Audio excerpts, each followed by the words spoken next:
Lisa, you've entered our side of the house again without permission, haven't you?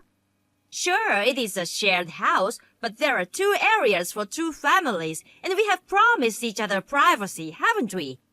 You are not allowed to go back and forth between the 2 areas at any time you want. And will you please return the dress you took from my room?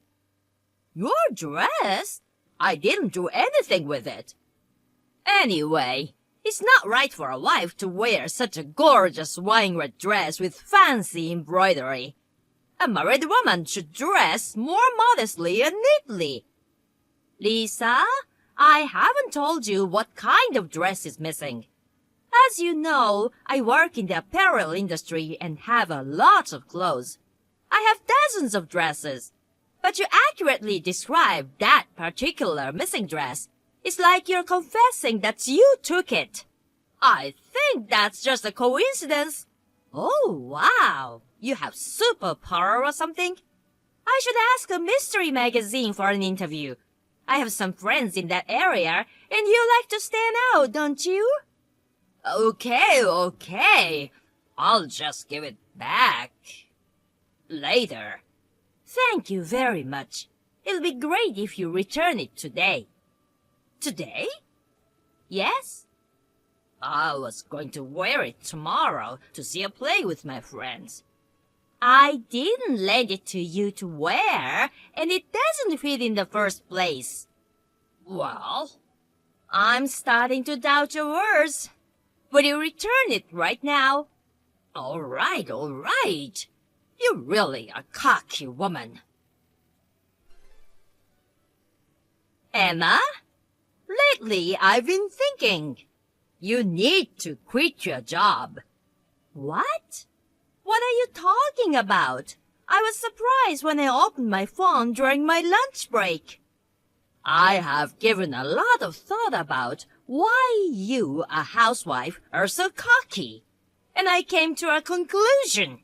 It is because you work in the apparel industry where people wear flashy clothes. A housewife should be dressed in a sweatshirt, jeans, and an apron.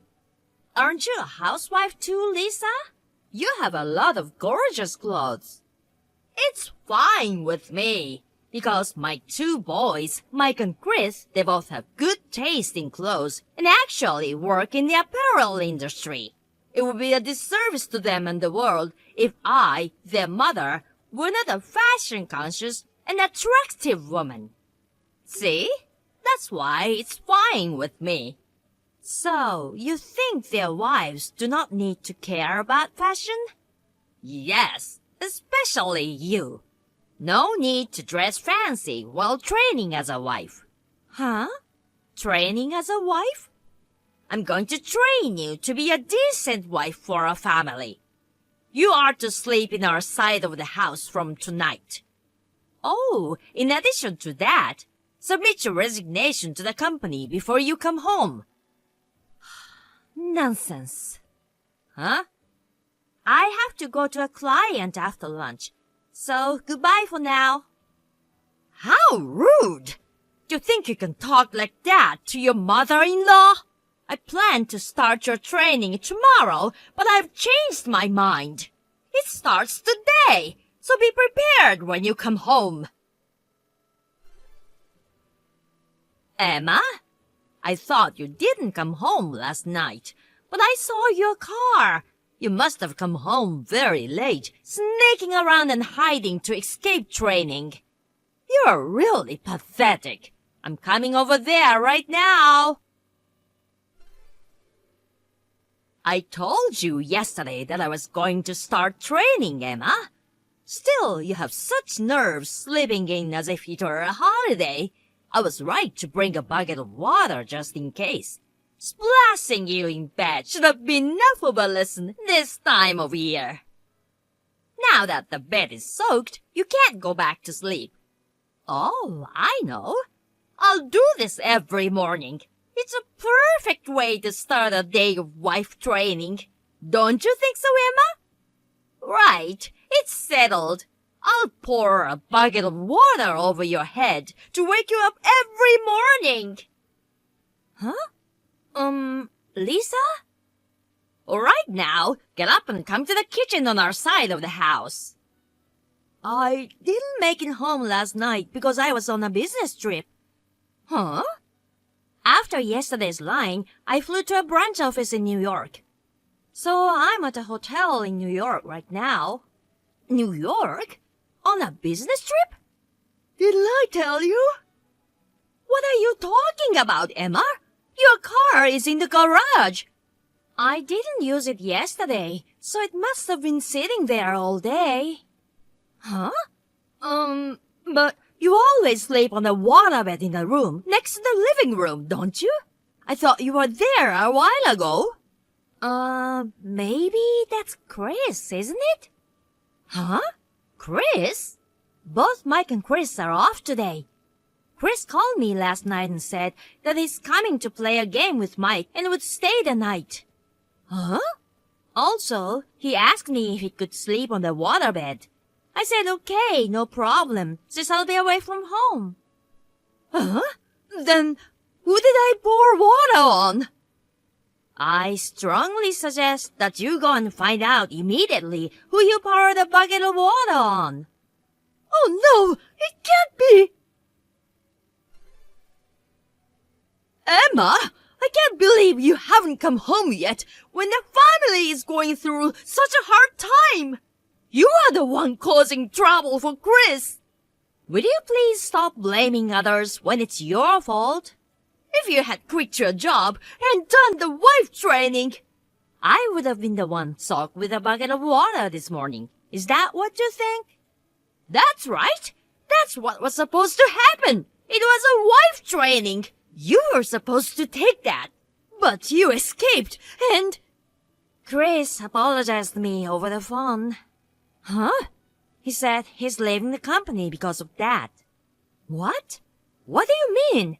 How did accidentally pouring water on Chris lead to his resignation? Well, I guess it's just too uncomfortable to think that his own mother is abusing the CEO of his company. What? The CEO? If I were in his shoes, I would feel the same way. I don't understand, Emma. The CEO of the company? Who are you talking about? Well, I guess it's time to reveal it. I didn't tell you because Mike and Chris wanted me not to. Tell me what? I'm the CEO of the apparel company that Mike and Chris work for. What? Why did you keep such an important thing from me? Mike and Chris were worried that you might abuse me if you found out that your sons were working for your daughter-in-law who should be lower than them. So they suggested before the wedding that we wait and see for a while. But after all, without even knowing that, you forced me your ridiculous wife training and poured a bucket of water on me. Chris was very shocked to learn of his mother's foolish act. He felt so sorry about it for me and decided to leave the company. Oh no, he shouldn't! Of course, Chris is an excellent worker. So I convinced him to stay, saying it would be a big blow to the company if we lose him. Oh, did you? You did a good job! But he didn't think it was okay. It's so Chris, honest and sincere. Huh? Mike feels the same way. What do you mean by that? They are coming to your place tonight and share their thought with you and your husband, Jack. Then you will know what your sons are thinking. What? What is it all about? Well, I'll stay in New York tonight. Bye for now, Lisa. Emma! Please, please, please! Please stop them! Oh, it's about what you discussed last night, isn't it?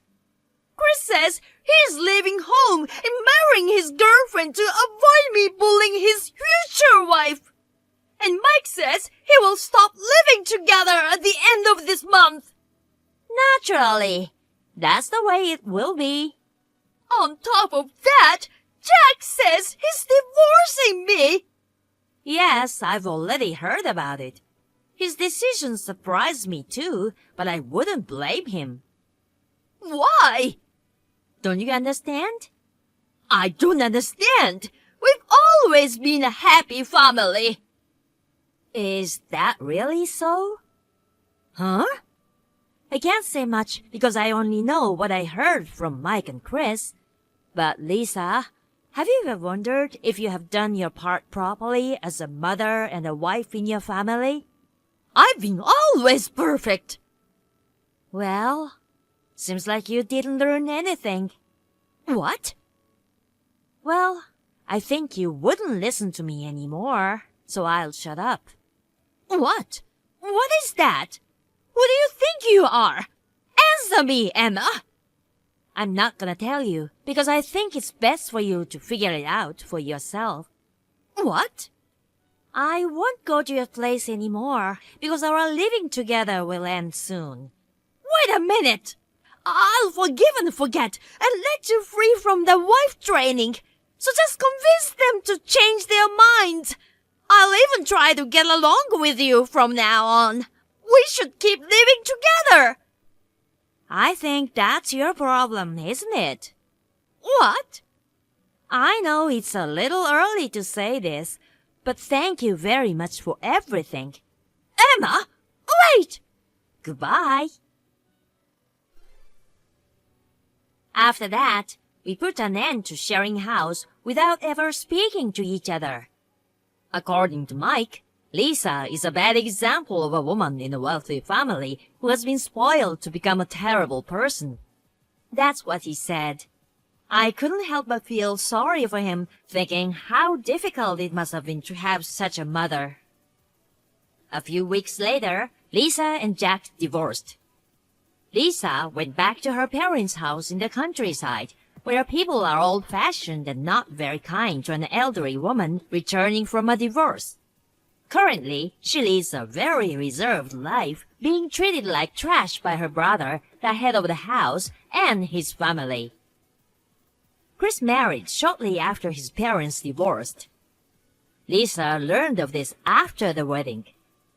Now, she's always crying in the corner of her room every day, making it even more annoying for those around her.